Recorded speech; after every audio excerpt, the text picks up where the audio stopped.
तो देखिए प्रिय छात्रों, आपने पिछले वीडियो में अभ्यास 4.5 का पहला और दूसरा प्रश्न किया था। आज हम आपके लिए प्रश्न नंबर 3 लेकर आए हैं, जिसमें है एक आयत की रचना कीजिए जिसकी आसन भुजाओं की लंबाई 5 सेमी और 4 सेमी दी हुई है। तो यहाँ आयत है, आयत की रचना करनी है। अब आयत की रचना करने के लिए आप इस बात को जानते हैं कि आयत की आमने सामने की भुजाएं समान नाप की होती है और आयत का प्रत्येक कोण कैसा होता है? समकोण होता है। तो हम देखिए सबसे पहले हल कच्चा चित्र। आप सबसे पहले एक कैसा भी आयत या चतुर्भुज बनाएंगे, उसका नाप व नाम अंकित करेंगे। इसमें नाम नहीं दिया हुआ है तो आप इसका नाम ए, बी, सी और डी। आसन भुजाएं ए बी और B C, A B B C की आसन भुजाएं। तो आसन भुजा की लंबाई क्या है? 5 सेमी। यहाँ ये 5 सेमी है बी, और दूसरी भुजा क्या है? 4 सेमी। ये 4 सेमी है। तो हमें पता है कि आयत की सम्मुख भुजाएं, आमने सामने की भुजाएं समान नाप की होती है। तो ये 5 सेमी है तो ये भी 5 सेमी हो जाती है। ये 4 सेमी है तो ये वाली भी 4 सेमी हो जाएगी। दूसरी बात, आयत का प्रत्येक कोण समकोण होता है, तो ये भी 90 डिग्री का होगा और ये भी 90 डिग्री का होगा। सर्वप्रथम इस कच्चा चित्र की आपको रचना करनी है। सर्वप्रथम ए बी सी डी एक आयत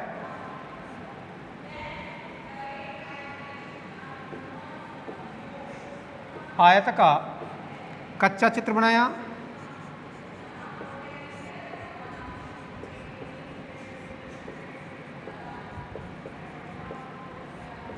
उस पर नाप व नाम अंकित किया।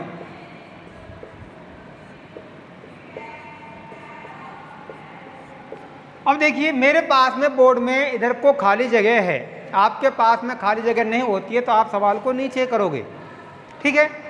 तो यहाँ अब आप देखिए पक्का चित्र बनाते हैं। पक्का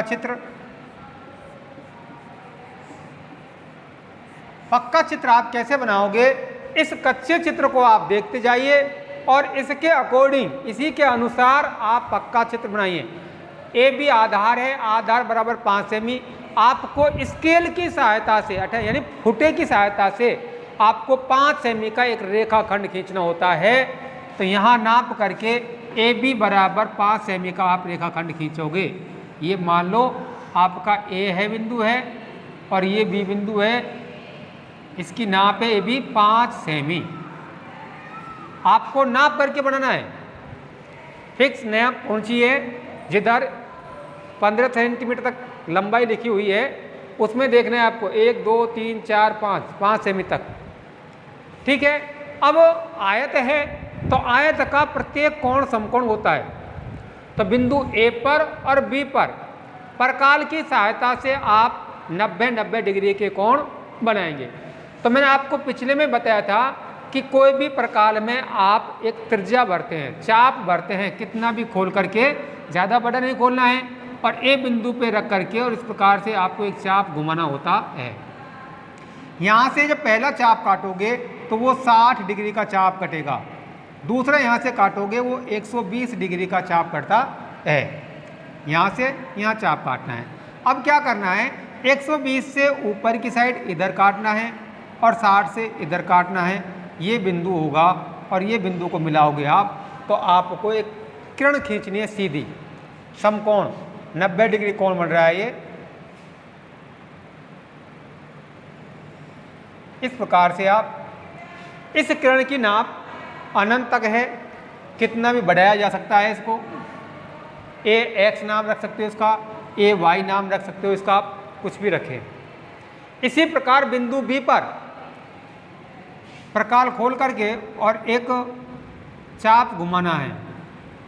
इस प्रकार से चाप घुमाएंगे पहला चाप यहाँ से काटोगे वो 60 डिग्री का होगा, उसके बाद में दूसरा चाप काटोगे जब 120 डिग्री का होगा। अब आप 60 और 120 का समद्वि भाजक खींचोगे, ये आपका काटन बिंदु है।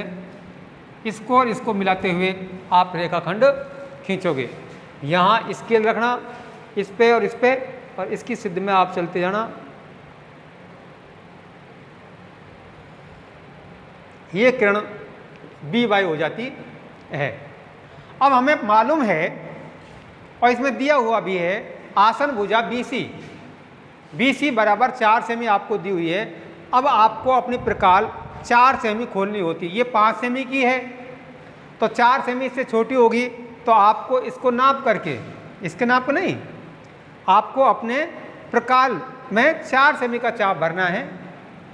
इस प्रकार से मान लो 4 सेमी का चाप है आपका इतना, तो इस नाप को 4 सेमी की नाप को आप बिंदु A पर रख करके और इस प्रकार से चाप काटेंगे। इसी प्रकार B पर, यानी ये चाप कट जाते हैं यहाँ। ये जो काटन बिंदु है ये C हो गया, ये D हो जाता है। अब D और C को मिला दीजिए, स्केल की सहायता से D और C को मिला दीजिए। इस प्रकार से आपका आयत ABCD तैयार हो जाएगा। अब आपको इसकी रचना करनी होती है। रचना मैं बहुत सवालों की करा चुका हूँ, तो रचना में आपको क्या है, रचना के आप पद भी बना सकते हैं। नंबर 1, सर्वप्रथम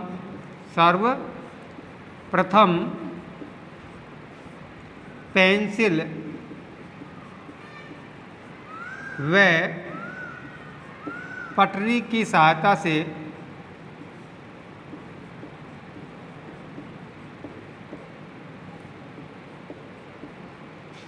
AB बराबर 5 सेमी का एक रेखाखंड खींचा।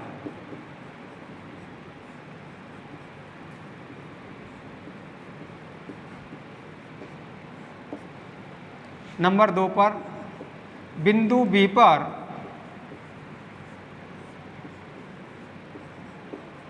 परकाल की सहायता से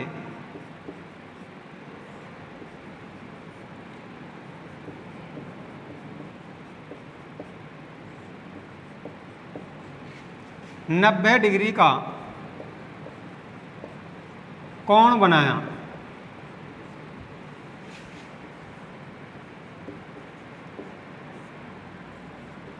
बिंदु A पर भी परकाल की सहायता से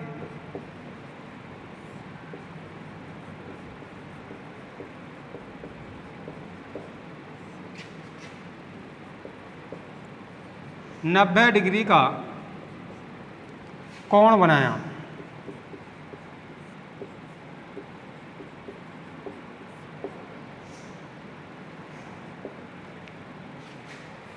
BC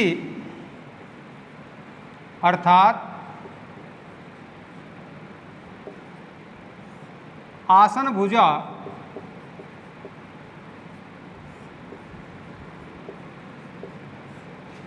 चार सेमी का परकाल में चाप भरकर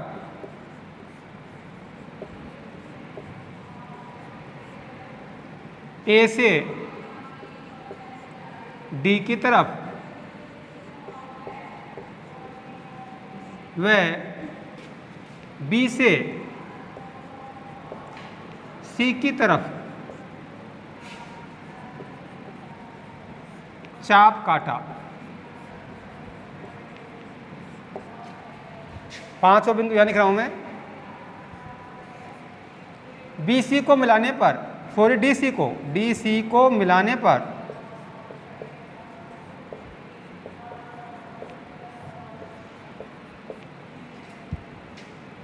एक अभिष्ट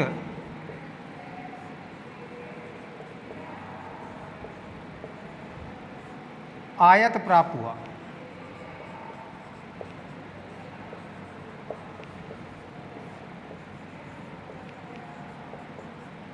अर्थात आपने इसे किस प्रकार से बनाया उसका जब आप वर्णन करोगे तो वह उस प्रश्न की रचना हो जाती है।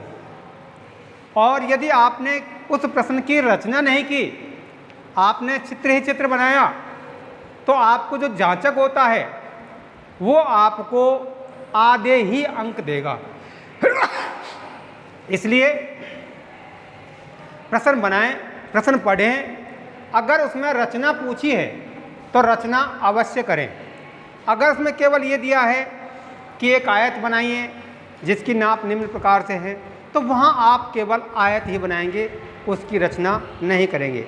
और यदि प्रश्न में दिया है कि एक आयत की रचना कीजिए, तो आपको निश्चित रूप से उसकी रचना करनी होगी। इसके बाद में देखिए प्रश्न नंबर 4।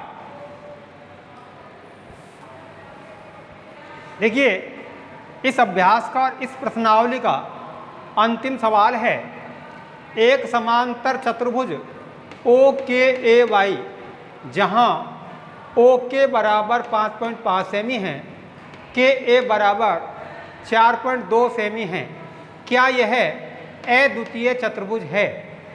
क्या आप इस चतुर्भुज को बना सकते हैं?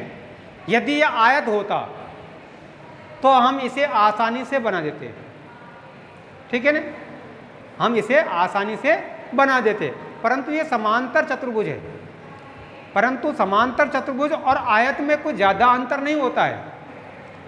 आयत में भी आयत की आमने सामने की भुजा बराबर होती है, तो समांतर चतुर्भुज की भी आमने सामने की भुजा बराबर होती है, हैं? समांतर चतुर्भुज के आसन कोणों का योग 180 डिग्री होता है, तो आयत के भी आसन कोणों का योग तो 180 डिग्री होता है, परंतु प्रत्येक कोण कैसा होता है? उसका समकोण होता है। तो क्या यह एक अद्वितीय चतुर्भुज है? नहीं, यह अद्वितीय चतुर्भुज नहीं है। उत्तर नहीं, यह अद्वितीय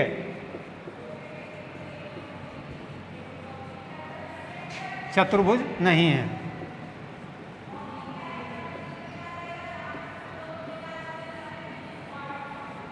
अद्वितीय चतुर्भुज कौन सा होता है?